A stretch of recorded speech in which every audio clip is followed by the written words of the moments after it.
Hi, good to see you all again, and I'm really pleased that you've come this far into the course, because now I can start sharing with you what I think is the really cool stuff.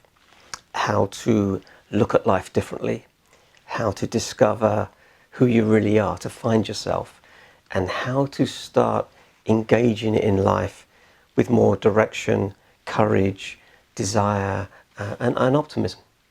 So welcome to video number 16, where we are going to pause exploring anxiety for a while. And remember, anxiety is the symptom. And we are going to ponder the question, who am I? Taking our learnings from video 13 even deeper. Because if you don't know who you are, that's a really loose foundation to build your new dreams upon.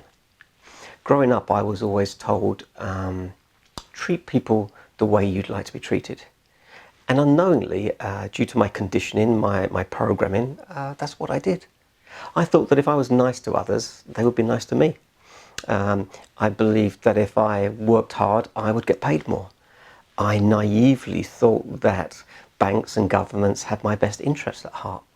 I believed that if I followed the rules, it would keep me safe. Well, I was wrong. It turned out that all that striving just made me feel stressed, anxious, angry, confused, worried, and ultimately exhausted. And one of the biggest wake-up moments of my life was learning that treating others the way I wanted to be treated was ultimately the wrong thing to do. It's far more effective if we treat others the way they want to be treated.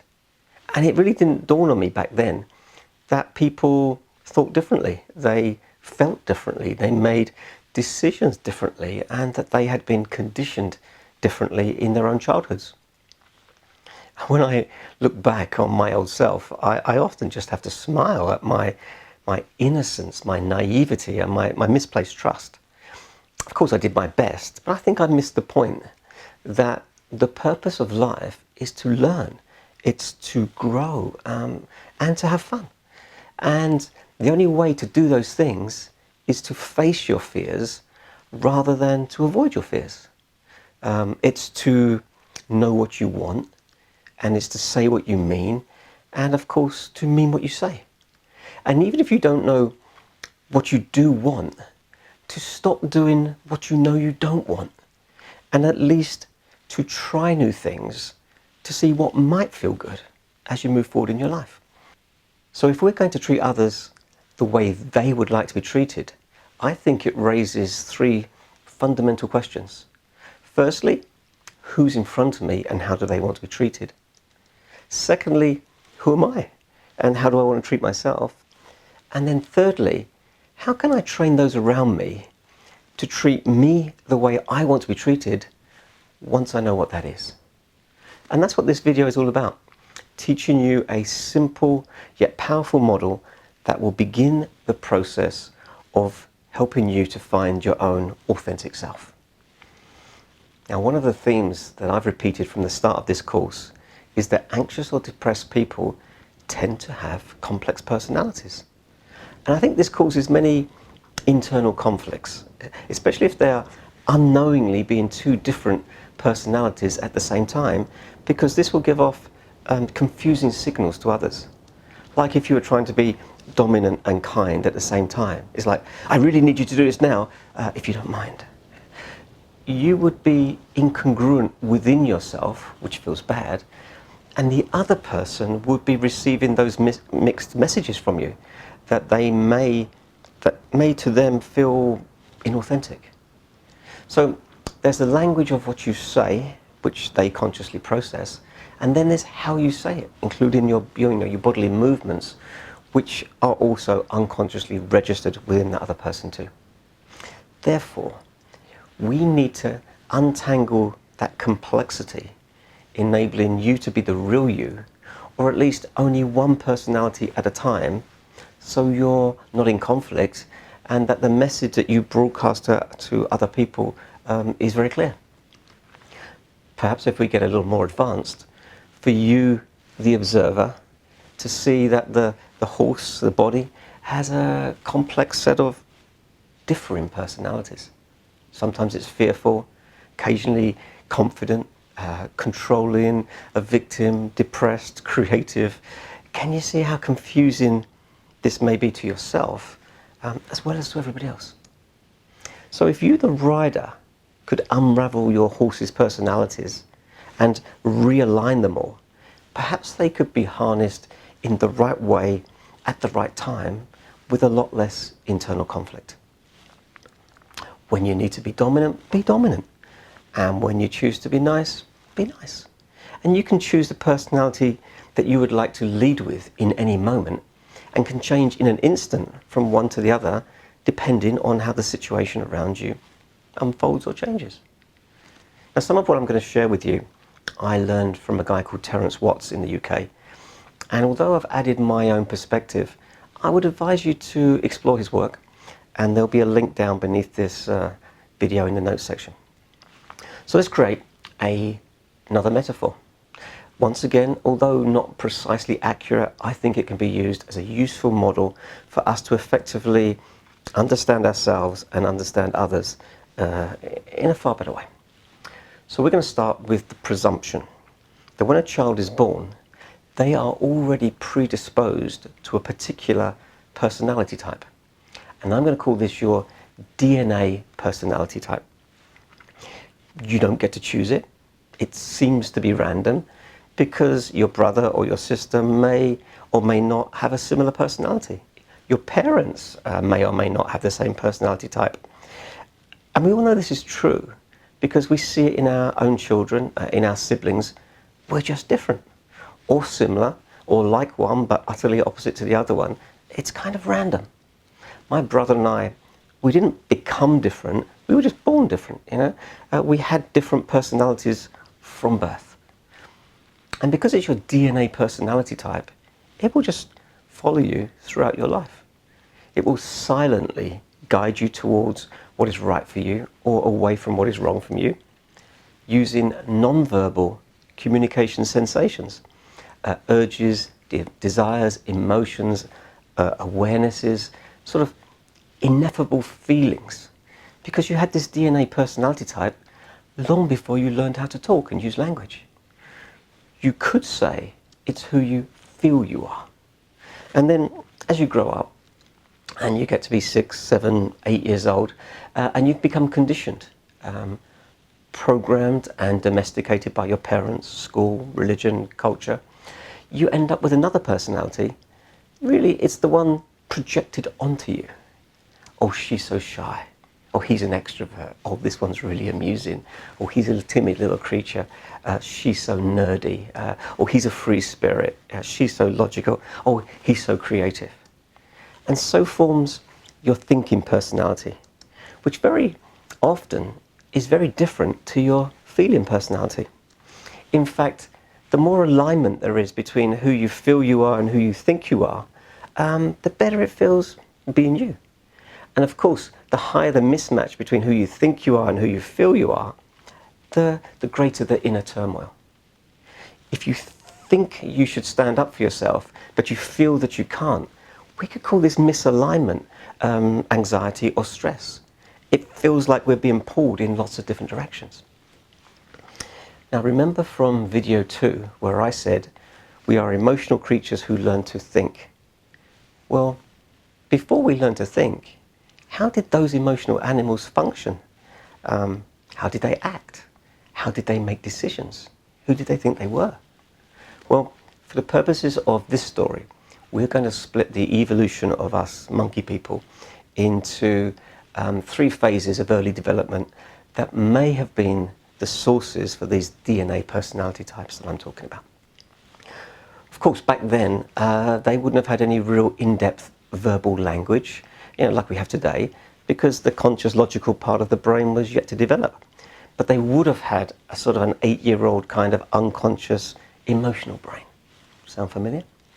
And for the sake of this metaphor, I'm going to give them modern language though. I'm going to bring them forward in time to demonstrate how that DNA personality type would have thought and behaved perhaps these days. So the first and the most primordial personality that evolved within us all that long way back, I am going to call the warrior DNA personality type. However, words such as leader, dominant, driven, blunt, bossy, controlling, and intense would probably describe them pretty well. These individuals, they're typically quite forceful. They have a strong presence, which may manifest through either a bold and aggressive stance, or they can be sort of just gently firm, almost stoic and to the point in their demeanour. And when they are emotionally healthy, they have endless determination and tenacity. They can organise well. They like to plan. They like to achieve their goals. They can push emotions to one side so that they can meet problems head on and just fix them and solve them.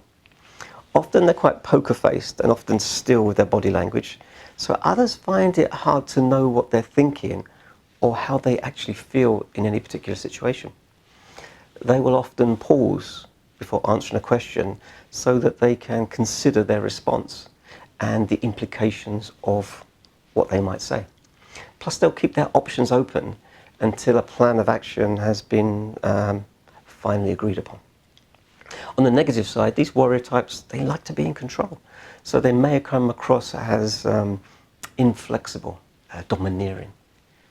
And when it comes to areas of emotional conflict, they're not really unduly concerned with being liked.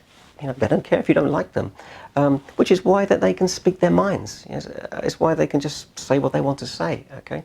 However, they do have a need to be respected, and I think they gain that respect through integrity and honesty and trying to do the right thing, even if it upsets a few people. Therefore, any sort of attack or being picked on or judged or humiliated in any way will invoke negative and sometimes volatile emotions and defensive reactions from the warriors. If we say, what about anxiety? On the whole, they can usually handle it. They get more stressed than anxious.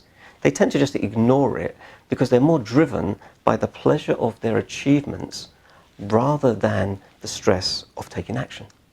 So their symptoms, if they do have anxiety, tend to revolve around things like IBS, hypochondria, eczema, psoriasis, and sort of digestive complaints.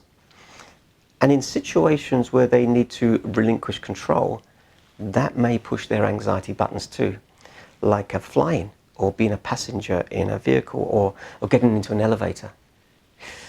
They are cautious yet rapid thinkers, and they can easily find the flaw in any argument. Typically they offer sound advice, and they can quickly gain the respect of other people. However, they may appear cynical, unfriendly and cold, even distant, until they choose to let you in. They're natural leaders, good at organising people, and they can easily recall logic and practical data that enables them to support their discussions, their plans and their actions. And when a plan is disrupted, or if they're cornered, warriors may become forceful, domineering, pedantic, impatient, rude, and even ruthless in their determination to get the plan back on track and to move forward to some sort of achievement or success. Now, the two things that they hate most are not getting their own way and having to admit that they were wrong. And finally, beneath all these attempts to maintain power and control, there are often secret feelings of self-doubt, leading to cynicism and sometimes jealousy. They dislike sitting around doing nothing because discomfort begins to arise, and they think that they ought to be doing something more productive. Perhaps you can see how back then in Monkey Man times, this type of personality would have been ideal for no-nonsense, get on with it, survival. Yeah? And these DNA personality traits, they were passed down from generation to generation to generation. Now, as time passed by and we evolved, a second DNA stream of personality just started to slowly emerge from the first one. And we're going to call this the Nomad DNA personality type. Descriptions such as energetic, playful, optimistic, creative, distractive, loud, adventurous, hedonistic, entertaining, and spontaneous I think, label them pretty well. Of course, the core of their behaviour would have come from the warrior DNA. That's where they evolved from. So they could be forceful if they wanted, but really their goals and their desires are very different to warriors. Whereas the warrior delays gratification and controls everything until a plan comes to fruition, the nomad wants to live in the now. They want to enjoy the freedom of exploration and the hedonistic connection with life. The warrior lives in her head, and the nomad have visceral stomach and gut. Now back then, in monkey man times, they would have gone off exploring, they would have tried new things, they would have been a little more okay with danger, they would have been a little more okay being out of control than the warriors would have been. They'd have been more comfortable not knowing what would happen next, almost seeing that as excitement. Oh, I don't know, wonder what happened next. That's an adventure, you see? It's a different point of view. And because nomads want to engage with everybody, have fun with everybody, they tended to have a playful, witty and charming personality, which made them easy to get on with. A kind of what you see is what you get kind of attitude. Now, nomads are often concerned with their image. They hate to lose their freedom, and they try to avoid things they don't want to do or issues that they don't want to face. You could say that they very, very easily slip into denial, avoidance, or distraction techniques. And because they tend to live in the now, and because they're so optimistic, they really don't like planning. Timekeeping is not that important to them. And being organised, well, that just gets in the way of going out and doing things. They love the excitement of starting something new. And they like things that are challenging as well, okay? But more often than not, they get bored before they get to the end and finish them. Now, nomads drive warriors mad.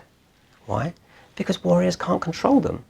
Nor can the warriors guarantee that the nomads, with their spontaneous creativity, won't change the warriors' plans, okay? And that makes them feel uncomfortable.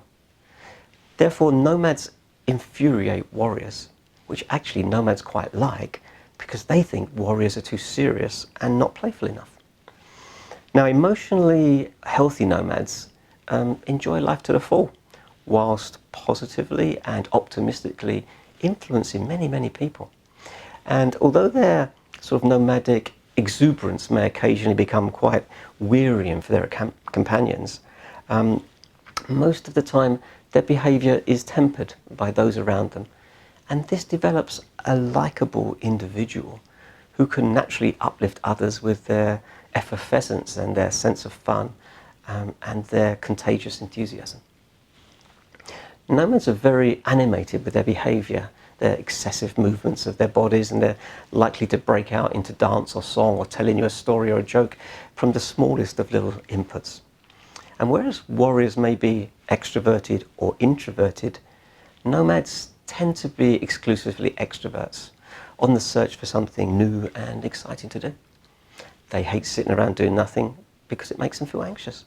So they often lose themselves in their rich inner world of imagination or creativity, or by learning new skills, painting, reading, writing, watching videos, or playing games, computer games.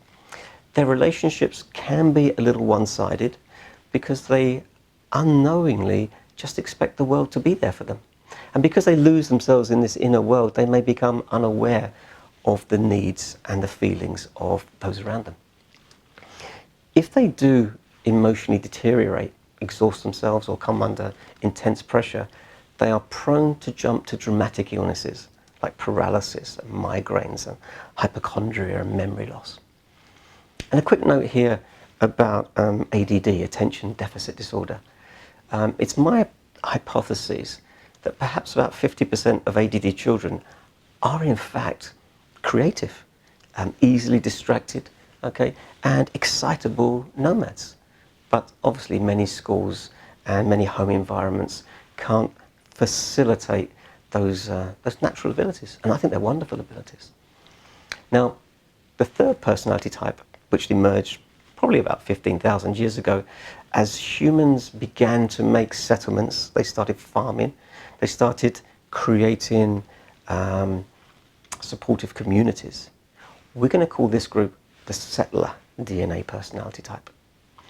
Words that might describe these guys include nice, kind, friendly, helpful, community-minded, caring, gentle, dedicated, responsible. And to be successful in this group, being liked, being helpful and following rules, you could say fitting in, were behavioural traits that really ensured your survival. Settlers got on with most people, had good levels of general awareness, and the tenacity to put up with life's ups and downs. They ploughed on doing whatever needed doing. The warriors planned and organised. The nomads created, explored and entertained, whilst the settlers knuckled down. They got on with the serious work of getting things done, bringing up families, doing all the things that needed to be done. Therefore, a symbiotic relationship formed between the settlers and the warriors because they needed each other. The warriors needed the settlers to do all the work to make their plans a reality, and the settlers needed the warriors to give them rules to follow, to make decisions for them, to provide structure and security, because settlers dislike conflict. So, warriors don't care if they're liked but want to be respected. Nomads don't mind if they're liked or not, as long as you can engage and have fun with them. But settlers have a significant need to be liked. Therefore, they have a tendency to avoid making decisions, thus sidestepping responsibility, because they don't want to feel guilty about letting someone down or leading someone down the wrong path. You might say that settlers fib. Not huge lies like warriors and the nomads, who are happy just putting their own interests first and being selfish, but small fibs whereby a settler, if asked, "Are you okay?" might reply, yeah, I'm fine, thank you. And then in the next breath they might say, "Oh, they really don't know how overworked I am." No, of course they don't know, because you told them that you were okay. So, although their fibs are designed to fit in, to not rock the boat, to avoid conflict, okay, what they have done though is implanted a story in the other person's mind which isn't the truth, but that will lead to them being treated in that way by the person. Now, warriors can push emotions to one side to get things done. Nomads love their emotions, because that's what fun is, that's what love is, that's what enjoyment, that's what adventure is, it's an emotion. But settlers, they can get stuck in their negative emotions and all their stories about their emotions.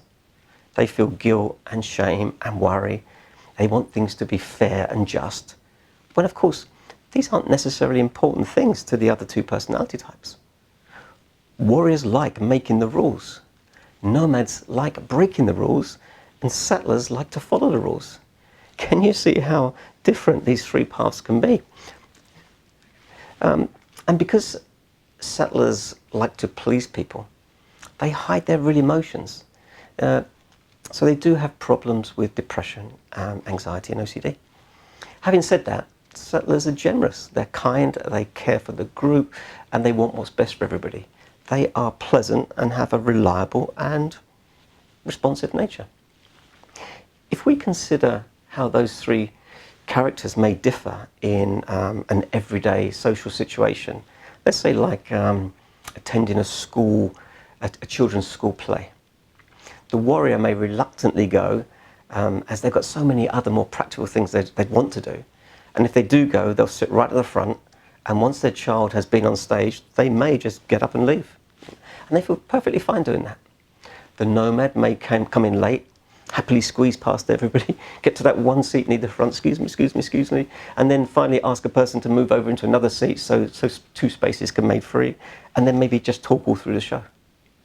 The settler may turn up early, sit a few seats back or in an aisle in case they need to go to the bathroom but don't want to disturb anybody. Okay? And they'll stay right to the end, okay? Because it would be embarrassing and disrespectful for them to leave before all the children had had their turn on the stage. Now I'm exaggerating a little bit here, but you get my point. None of these behaviours are right or wrong. They're just reasonable and appropriate for each of those different types. I hope by now you are getting little aha moments. Oh gosh, I'm a bit like that. Or my husband's like this, or my child is definitely an XYZ. we have all varying degrees of these three characters within us, some stronger than others, okay?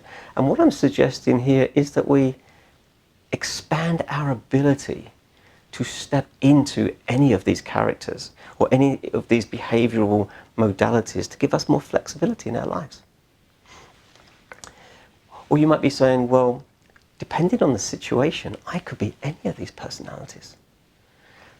Perhaps you are starting to see these complex personalities beginning to reveal themselves from within yourself. You might be saying, well, I'm a warrior who's acting settler, or I'm a settler with a bored and lonely nomad. A settler might say yes to the question, can you stay late and help me, when they really mean no, whereas a warrior would just be comfortable saying no. Okay? So we need to ask ourselves, am I living from my thinking personality or from my original DNA personality? Are they aligned or are they in conflict?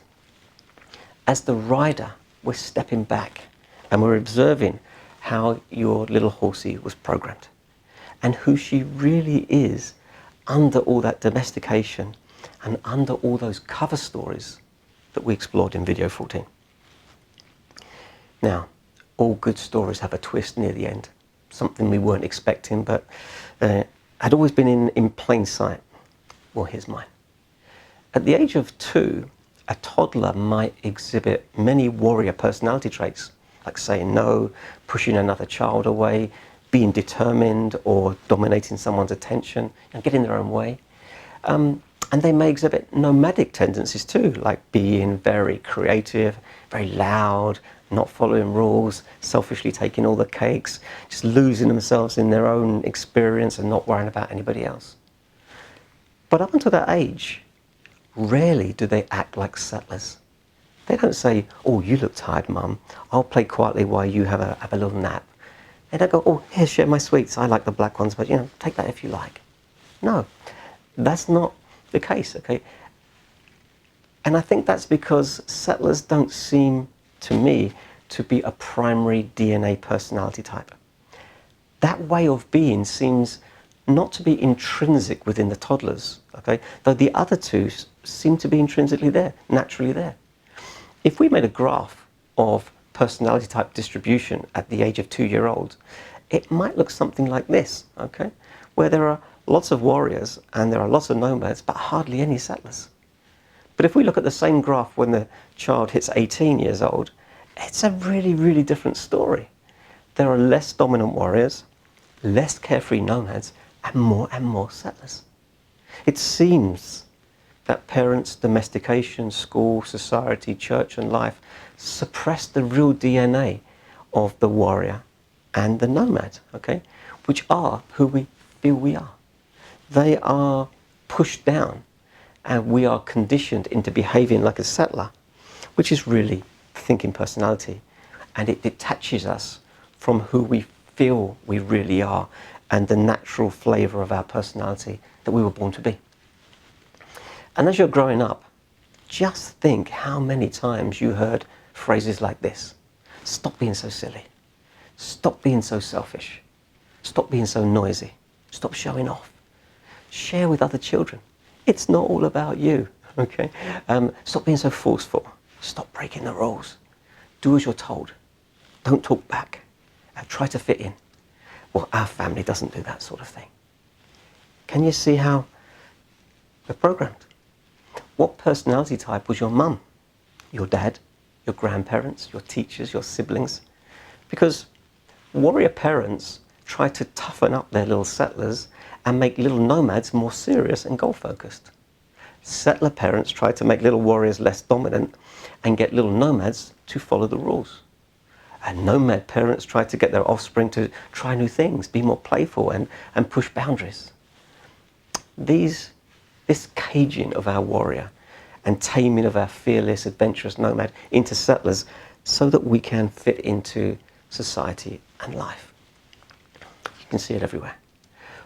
Warriors and nomads are DNA personality types, but settlers are produced. Settlers are made at the expense of losing a little or a lot of either your warrior or your nomad, or both.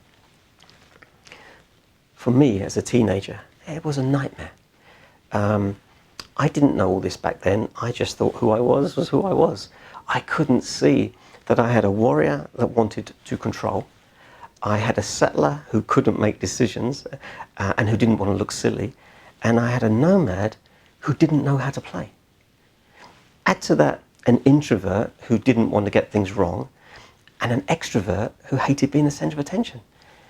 It's no wonder that I had anxiety and self-conscious issues, which transformed over time into OCD habits to calm myself down and to distract me from me.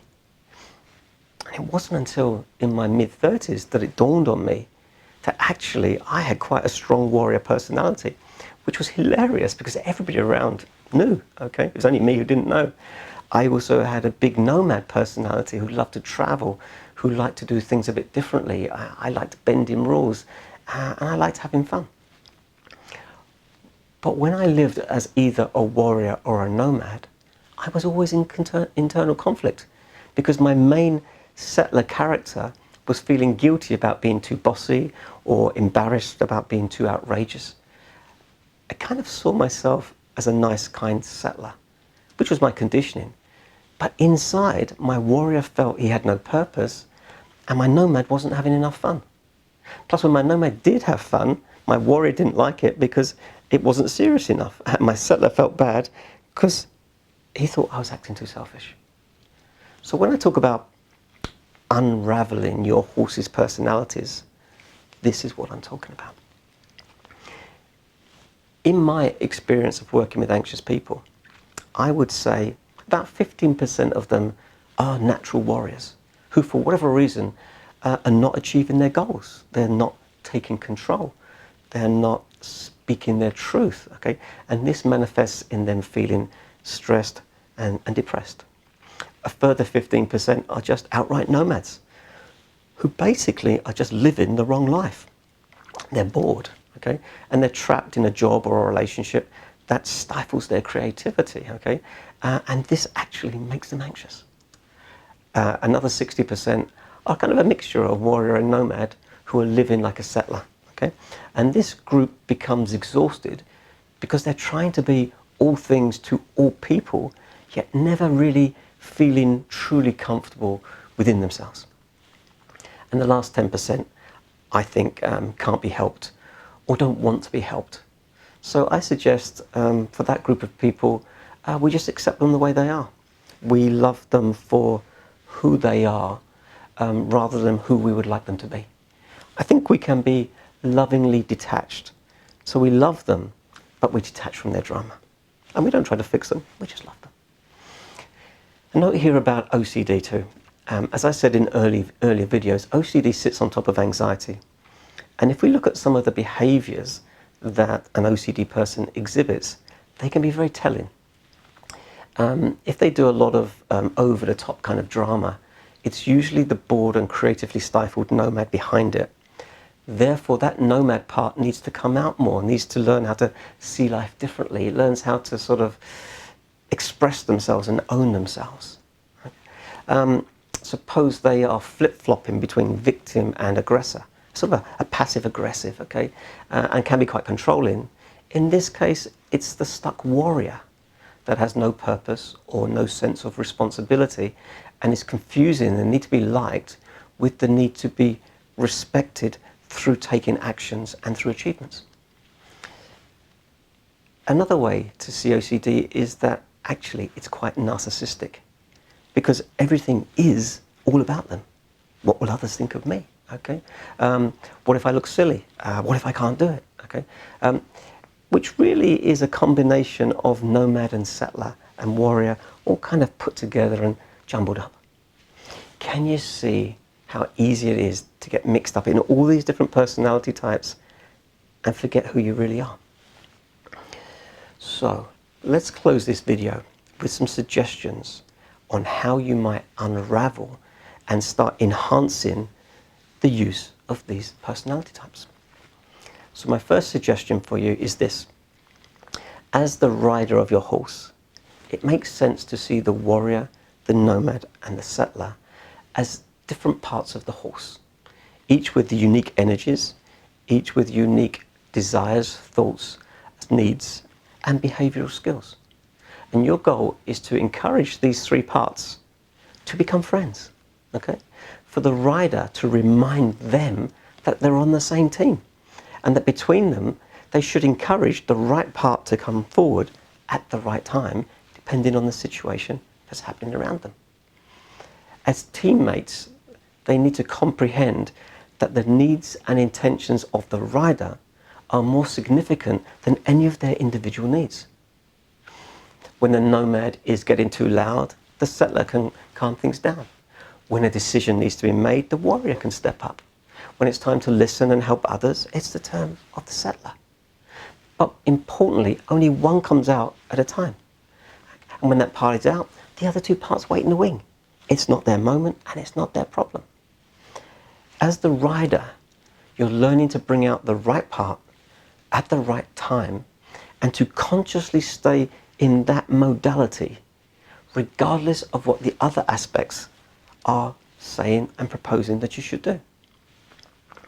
The second suggestion I have for you is to remember that you are the rider, the silent observer, okay? Your formless 20-year-old, your soul, whichever label works for you. And as such, you don't need a personality. You're invisible and you're inside. Your horse is the expression of your personality that the world sees and that the world interacts with. Therefore, your next task is to recognize the strengths and weaknesses between each one of your personalities, so you know where to place your effort as you start to coach and develop each of these parts, okay, in line with your DNA personality. To do that, let's start with looking at the warrior. Consider what feels right for you. Is your warrior naturally a 10 out of 10 warrior, a 5 out of 10 warrior? Maybe it's only a 3 out of 10 warrior. There's no right or wrong, it is what it is, okay? Is being warrior natural to you? Or can you see how it may have been suppressed when you were young? I think nearly all people with anxiety have at least some form of suppressed warrior. Ask yourself, how comfortable am I speaking my mind? How easy is it for me to stand my ground? Am I methodical and controlling? Yeah? How readily do I step forward and take charge of a situation? Because these are behaviours that warriors naturally gravitate towards. And importantly, if you feel, let's say you're a 6 out of 10 warrior, then you need to act 6 out of 10 across all 4 of those behaviours. It's no use being 6 out of 10 methodical and controlling, but only 2 out of 10 taking charge. Because this will come across weird to other people, okay? It will come across as pedantic and judgmental, but not taking responsibility. So in this instance, you can see where you need to train that part. When you choose to be warrior, you must take more responsibility. As a 6 out of 10 warrior, you may be able to go to 7 out of 10 warrior for a small while with some discomfort to get something done. But accept that the settler waiting in the wings might not like the warrior standing up for herself, because the settler needs to be liked. But here's the thing, it's not her problem. It's the warrior's turn, okay? The settler is sitting in the background and she needs to respect what the warrior needs to do in that moment. They're on a team. One personality at a time. While those waiting learn to be quiet and they learn to be respectful of the alternate skills of the team member that's running the show in that moment. We can do the same thing with our nomad personality. How natural is the nomad within you? Or was it suppressed when you were young? Does it feel like you're a 9 or a 5 or a 3 out of 10? Now the questions you need to ask yourself to sort of explore nomadicness are, do I like being the centre of attention? Do I like being different, standing out a little bit? Am I expressive and excitable? Am I spontaneous and impulsive? Then you look to see if your number is the same across all those behaviours. I guess a good example of a conflict may be feeling that you're an 8 in excitable and impulsive and feeling different, but only a 4 in being the centre of attention. Can you see now where to place your attention for growth? When you choose to be a nomad, you need to let go of what people might think when you are the centre of attention, which of course will really just be the warrior feeling out of control or the settler feeling embarrassed. But they are not the personality that's in the driving seat. They're in the wings. It's not their time, so it's not their problem. Realistically, as a nomad, it's fun to be centre of attention, to step into the truth of this part of you. Okay? Of course, it might cause a little discomfort at first, but that's okay, because we just let this energy of discomfort pass through us and we stay out of the stories. That's what I've been saying all through this whole series. Then we move to the settler. And remember, for the most part, settlers are made. However, the majority of anxious people really align with the story that they are settler. I hope you're starting to see that you probably have a lot more suppressed warrior and nomad in your DNA than you might have expected. So, as a settler, what number would you classify your settler as? A 10, a 7, a 2 out of 10? And the questions you ask yourself are, how much do I need to be liked? How much do I try to protect people's feelings in what I say and what I do? Am I easygoing? Am I tolerant? Am I indecisive? And then do all of your behaviours rank at the same number, or is there a mismatch? For example, a person with OCD may need to be liked, may want to protect others' feelings, and they may be indecisive, yet they're very intolerant and they're not easygoing. And this will give off very mixed messages to those around them. They will feel a victim, okay, but their suppressed warrior is really kicking and screaming. Can you see how we are practicing how to be each of these personalities individually? Yeah? We're untangling them from each other, and we are behaving true to each one, but only one at a time. Now, my suggestion number 3 is to begin to realize that your values and beliefs can change as you move from one personality to another. For the warrior, winning may be everything. For the settler, fairness may be the driver. And for the nomad, maybe the intensity of the experience may be crucial to them. And then maybe you have values, which we might call core values, that span across all personalities, such as honesty. And we'll be doing a lot of work on understanding your values and beliefs in later videos. So it may be prudent now to start asking yourself, what values would suit each of my different personality types? And then try them on for size. Grow into them. See what works. Try new things. Suggestion 4. Another practical use of these personalities is to either get your way, okay, or to still be of value if you don't get your way. Let me give you an example. What if you are an 8 out of 10 warrior and you're being dominant and you're trying to get your way, but the person in front of you is a 9 out of 10 warrior? Certainly you may be able to push yourself up to a 9, but they'll probably be able to raise their game to a 10, so you're probably not going to out-warrior them. But if you're smart, you can flank.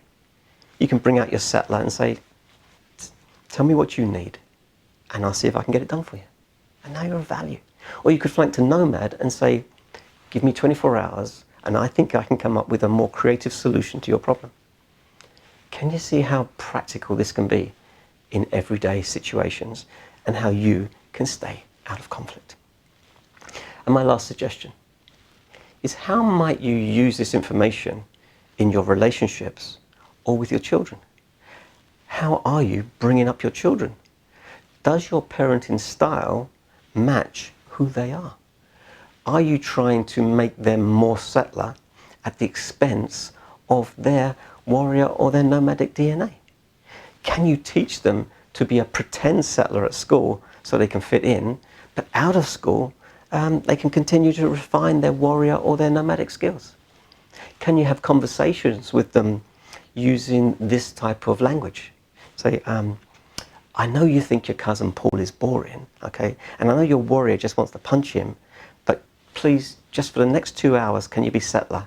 And then when we're finished, we'll let your nomad out and we'll go and play football later. And in your relationships too, when your partner asks a question or has an emotional reaction, it might be interesting to gauge which part may have been having that reaction.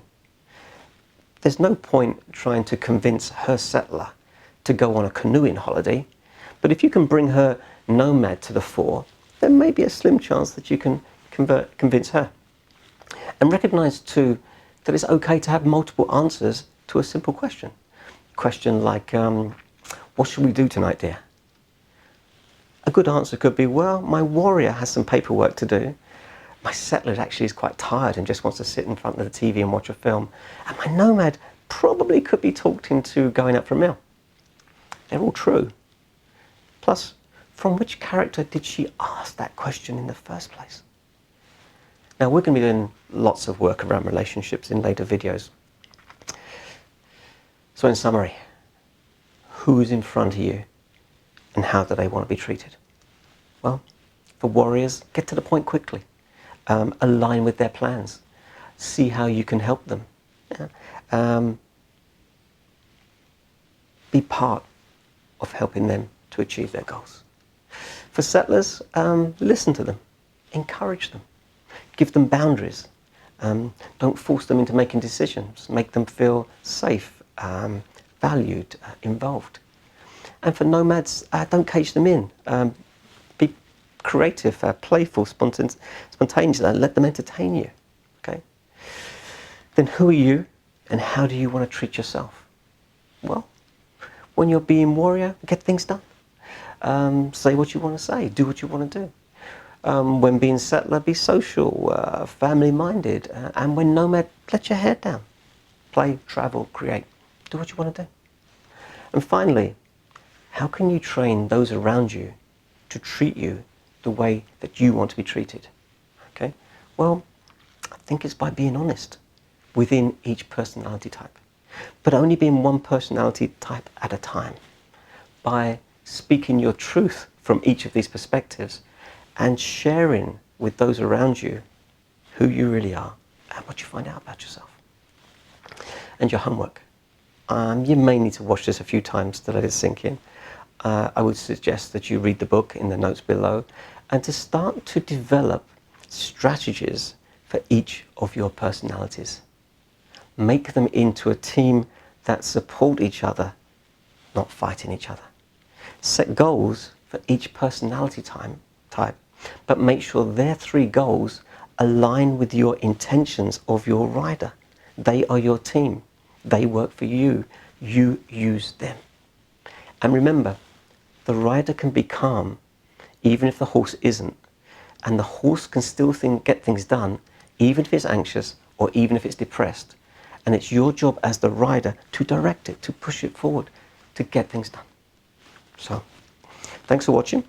I'm looking forward to the next video where we're going to put everything we've learned so far into a coherent map of where we've been and where we're going. Until then, start playing with your new personalities. Try them on for size. But remember, only one at a time. Okay? But you can swap from one to the other in a moment's notice. And when you do switch, change your energy in that moment too. Warriors become calm and direct. Settlers become open and engaging. And nomads become excited and, inspiring. Thanks for watching. I'll see you soon. Thanks.